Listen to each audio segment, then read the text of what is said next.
नमस्कार, मी पूर्वा खालगावकर. KTVच्या कोकण वार्तामध्ये आपलं स्वागत. पाहूया आजच्या ठळक घडामोडी.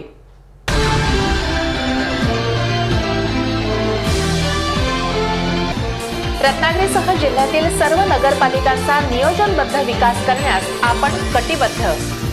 नोटा बदलांचा निर्णय योग्यच. मुख्यमंत्री नामदार देवेंद्र फडणवीस यांचं प्रतिपादन. राज्यात आघाडीचं शासन असताना आम्ही रत्नागिरी शहराच्या विकासाला करोडो रुपयांचा निधी उपलब्ध करून दिला, परंतु युती शासनाने मात्र किती निधी दिला हे जाहीर करावं, राष्ट्रवादीचे प्रदेश अध्यक्ष सुनील तटकरे यांनी केलं आवाहन. आणि रत्नागिरी शहराचा विकास राज्यातील भाजप सेना युती शासनामुळेच खुंटला, माजी खासदार निलेश राणे यांनी केला घणाघाती आरोप.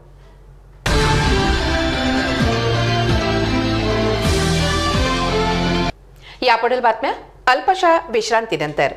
जीवन निघून जात नाही, बरसत असते.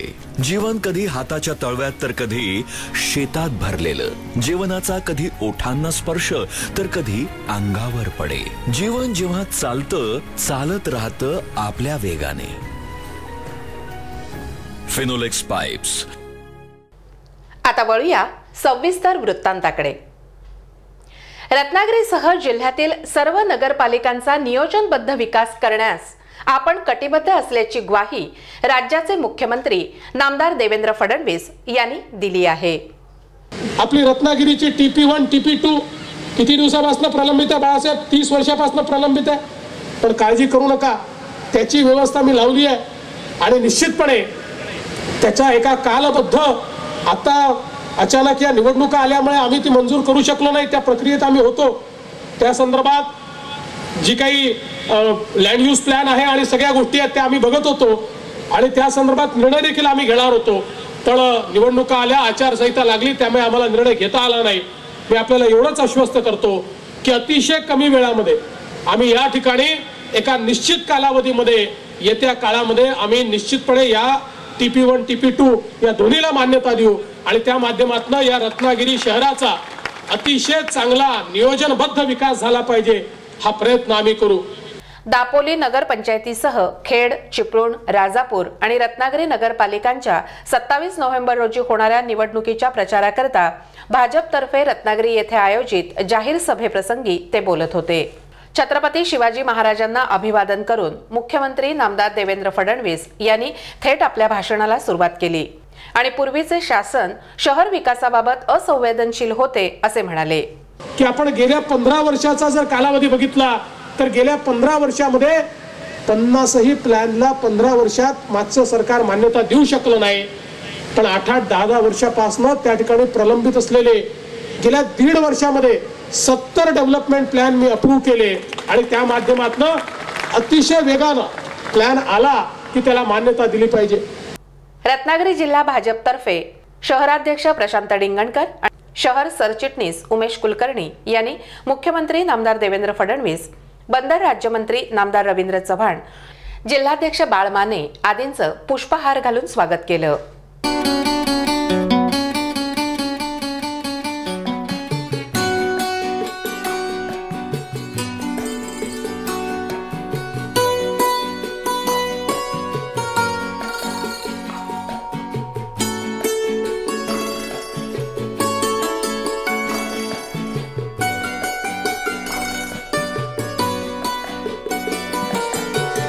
मुख्यमंत्री नामदार देवेंद्र फडणवीस यांनी आपल्या भाषणात देशाचे पंतप्रधान नरेंद्र मोदी यांनी नोटा बदलांचा घेतलेला निर्णय योग्य असल्याचं सांगून एक प्रकारे नव्या आर्थिक स्वातंत्र्याचं रक्षण आहे असं सांगून अनेक विषयांवर रत्नागिरीकरांसमोर आपलं मनोगत व्यक्त केलं।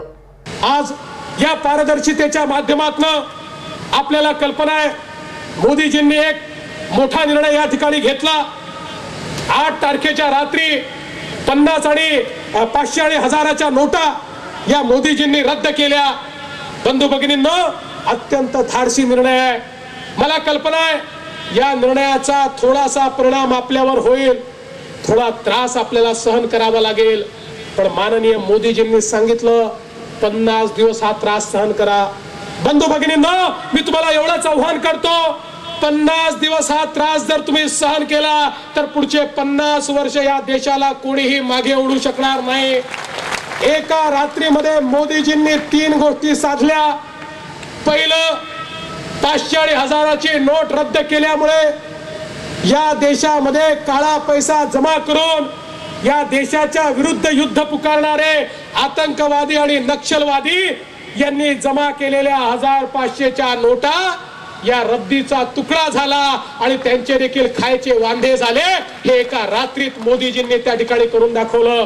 परवाच रिपोर्ट आला, नक्षलवाद्यांजवळचे 6500 कोटी रुपये जे जमिनीत त्यांनी ठेवले होते ते आता कचऱ्यामध्ये परिवर्तित झाले आणि एक नवा पैसा त्यांच्यापर्यंत उरला नाही।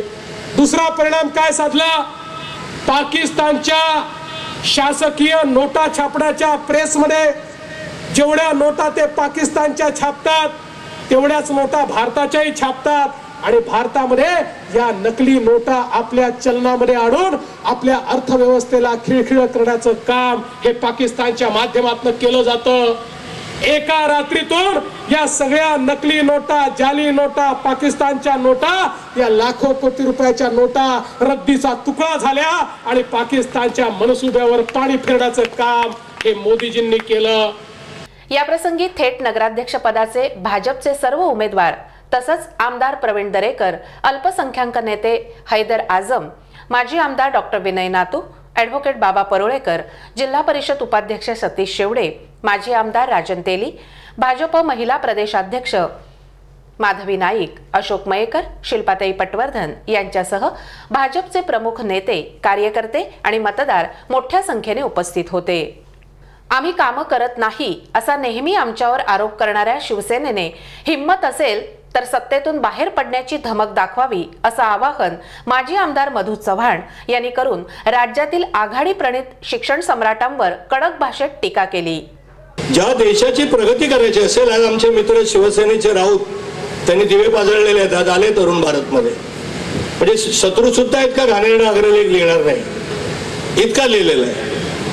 तुम्ही जर आम्ही इतके वाईट आहे असं वाटतं तर सत्तेत राहता कशाला? केंद्रातून आणि महाराष्ट्रातून बाहेर पडा ना मंत्रिमंडळाचे राजीनामा देऊन।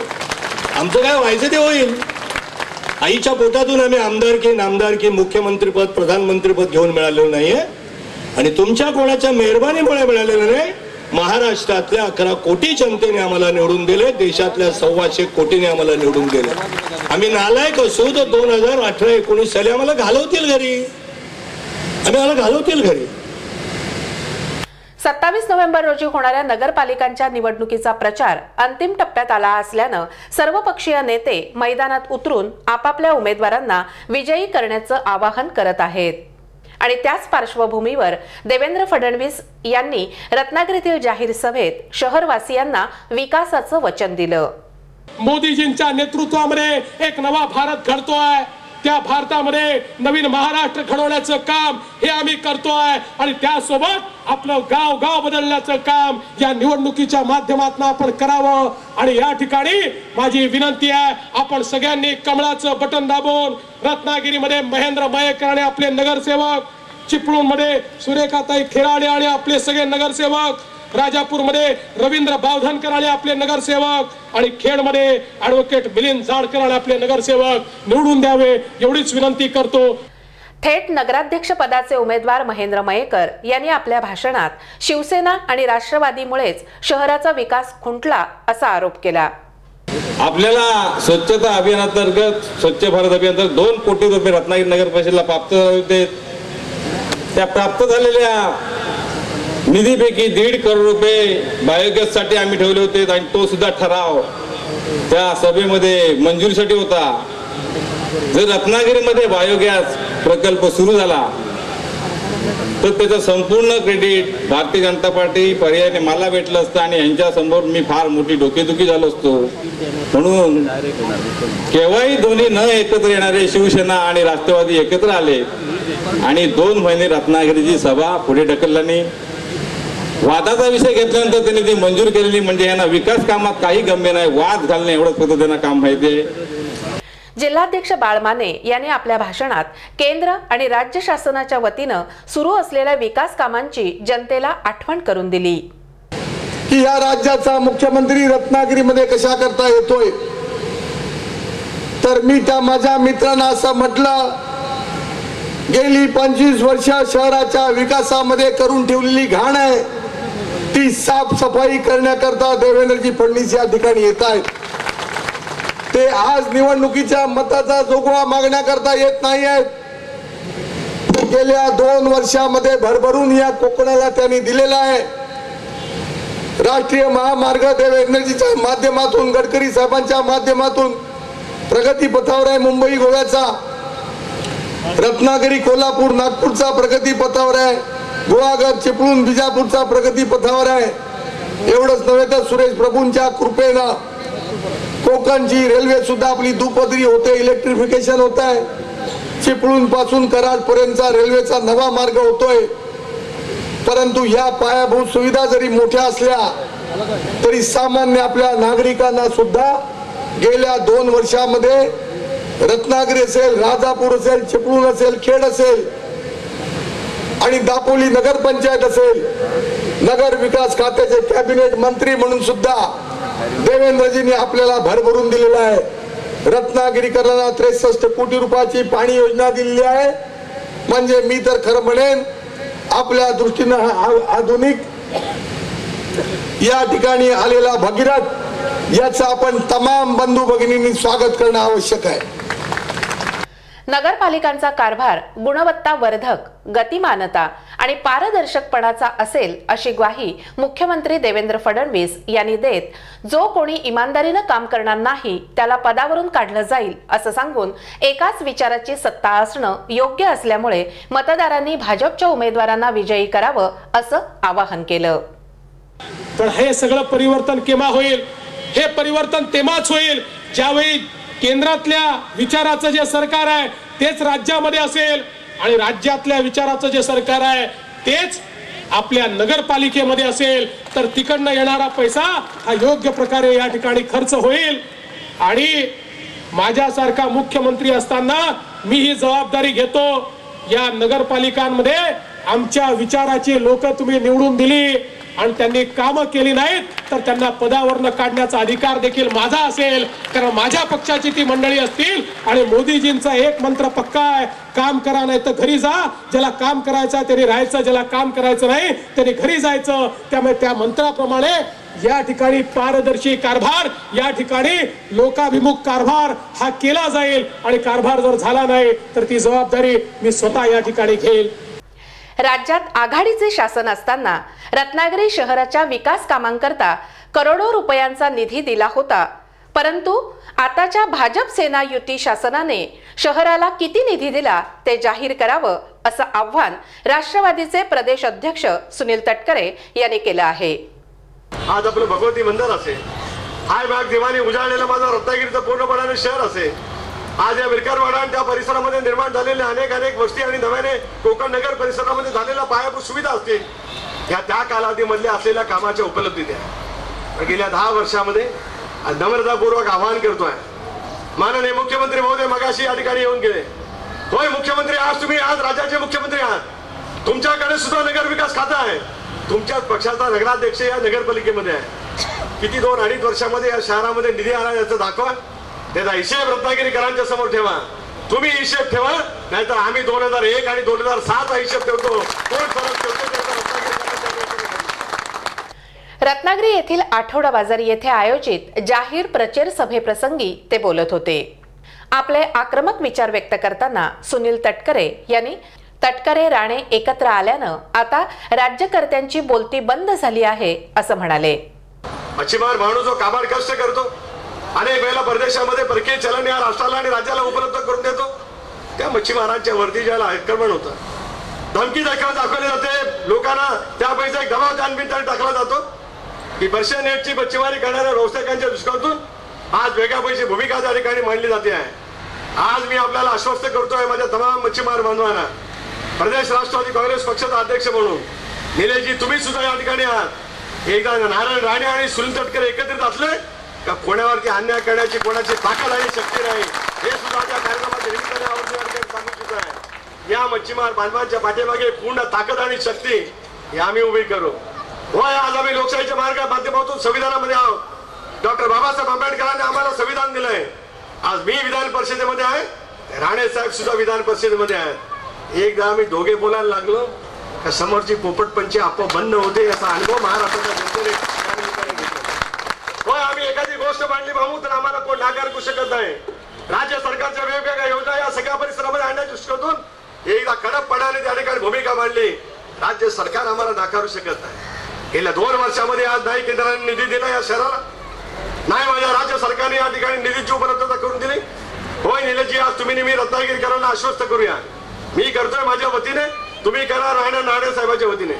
एकदा रत्नागिरीकरांनी पुन्हा एकदा उमेशच्या पर्यायाने आघाडीच्या ताब्यामध्ये सत्ता द्या.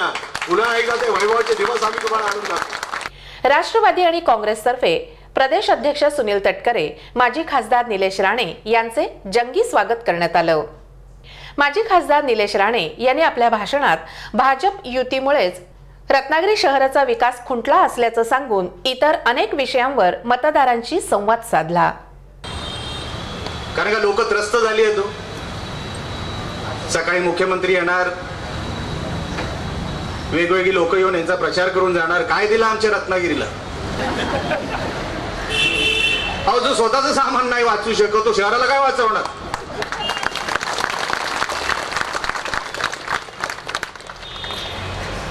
ते सामान मिळालं का नाही ते पण माहित नाही.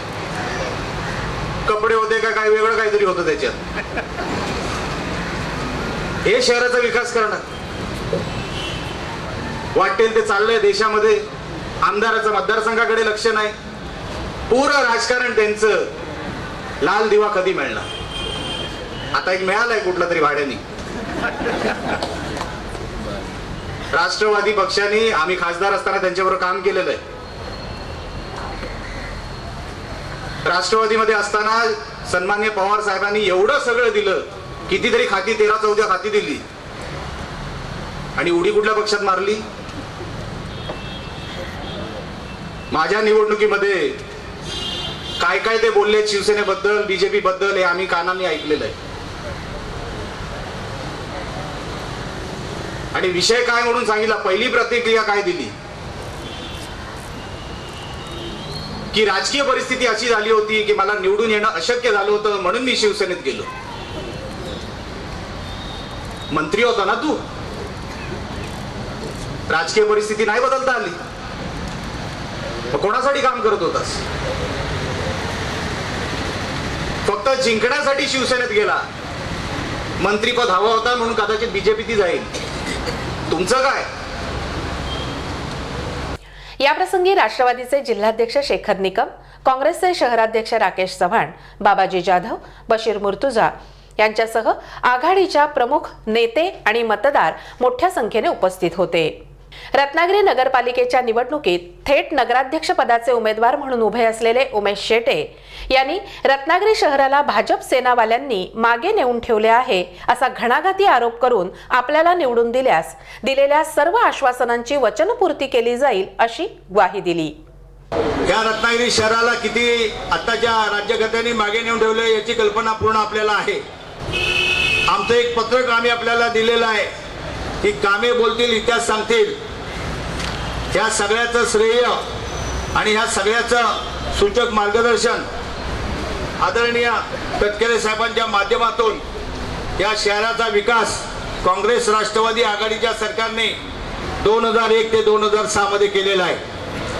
त्यामध्ये नाट्यगृह असेल, जलतरण तलाव असेल, कोकण पॅकेज अंतर्गत सावरकर स्मारक असेल, जिजामाता उद्यान असेल, IDSMT मार्फत संसादे उद्यान असेल, भगवती किल्ल्याच्या इथलं उद्यान असेल किंवा भगवती किल्ल्या मंदिराजवळची प्रदक्षिणा वाट असेल, अनेक ठिकाणी IDSMT अंतर्गत शॉपिंग कॉम्प्लेक्सची देखील कामं त्यावेळेला आपण चालू केलेली होती. तेव्हा मी एवढंच सांगेन की साहेब, रत्नागिरीची जनता या भाजप शिवसेना युतीला कंटाळलेली आहे. कुठच्याही परिस्थितीत नागरिकांना बदल हवाय आणि 100% येणाऱ्या 28 नोव्हेंबर रोजी रत्नागिरी नगर परिषदेमध्ये काँग्रेस राष्ट्रवादी काँग्रेस पक्षाची आघाडी सत्तेत येणार आहे आणि पुढील 5 वर्षामध्ये हे शहर सुजलाम सुफलाम आम्ही करणार आहोत. कचरा मुक्त रत्नागिरी करत असताना घनकचऱ्याचा प्रकल्प जो मागे आणलेला आहे तो देखील आम्ही येत्या काही महिन्यात पूर्ण करणार आहोत. आघाडीतर्फे आयोजित करण्यात आलेल्या जाहीर सभेला मतदारांचा चांगला प्रतिसाद मिळाला. तसंच या जाहीर सभेला काँग्रेस आणि राष्ट्रवादीचे सर्व उमेदवार आणि त्यांचे हितचिंतक तसंच प्रमुख नेते आवर्जून उपस्थित होते. रत्नागिरी नगरपालिकेच्या सार्वत्रिक निवडणुकीच्या प्रचाराला आता वेग येऊ लागला आहे. उमेदवार आपापल्या प्रभागात मतदारांच्या गाठीभेटी घेत असून त्यांना मतदारांचा चांगलाच प्रतिसाद मिळत आहे. दरम्यान प्रभाग क्रमांक 3B चे उमेदवार वसंत पाटील यांच्या प्रचार कार्यालयाचा शुभारंभ भारतीय जनता पार्टीचे रत्नागिरी जिल्हाध्यक्ष बाळ माने यांच्या हस्ते करण्यात आला.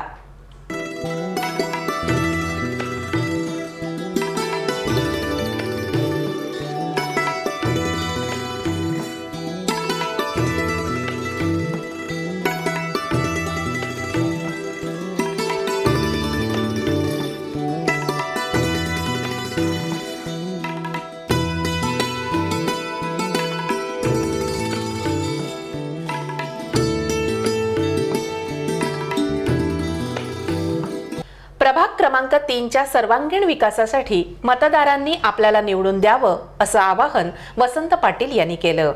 प्रभाग नंबर 3 मधून मी भाजपकडून उमेदवार आहे. रत्नागिरी नगर परिषदेची काही राहिलेली कामं, पाण्याची समस्या, रस्त्याची समस्या, परत लाईटची समस्या कायमस्वरूपी व्यवस्थित करण्यासाठी लोकांचा आग्रह असतो आणि पक्षाने दिलेल्या उमेदवारामुळे मी या भागामध्ये नगरसेवक म्हणून उभा आहे. तरी लोकांनी मला बहुमताने निवडून द्यावं ही सगळ्यांना मी अभिवादन करतो.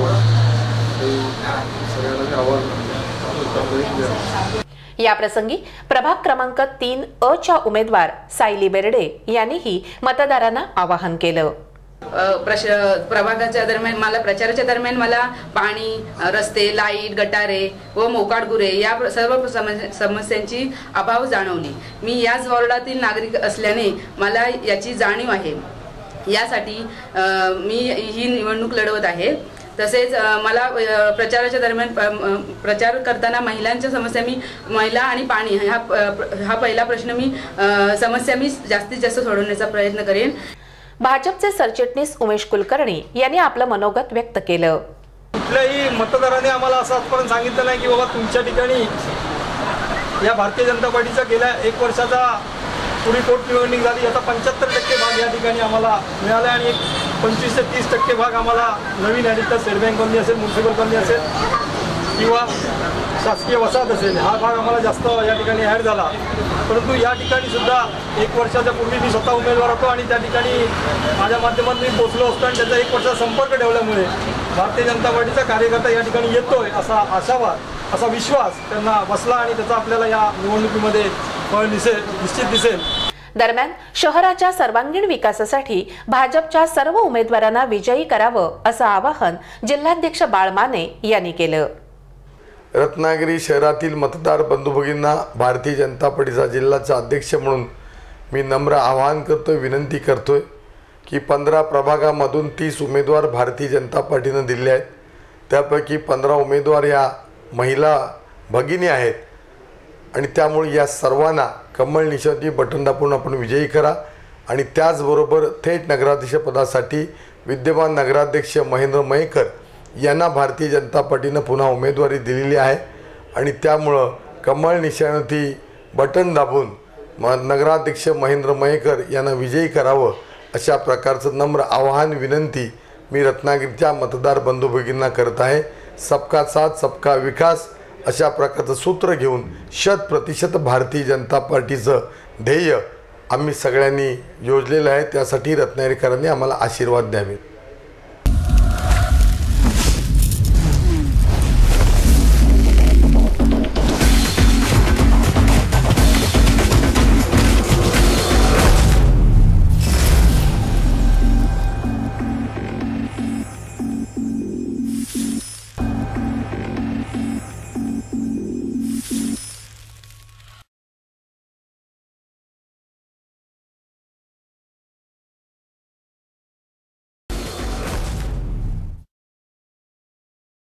शेवटी पुन्हा एक नजर ठळक घडामोडींवर.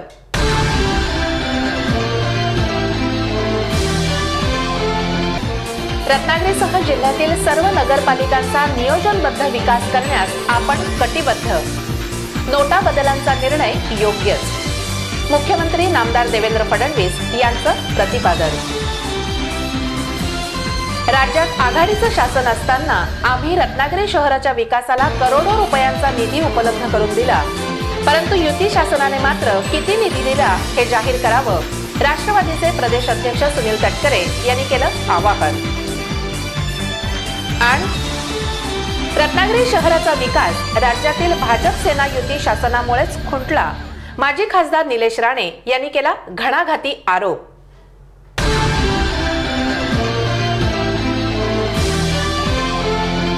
याबरोबरच आजचं बातमीपत्र संपलं. नमस्कार.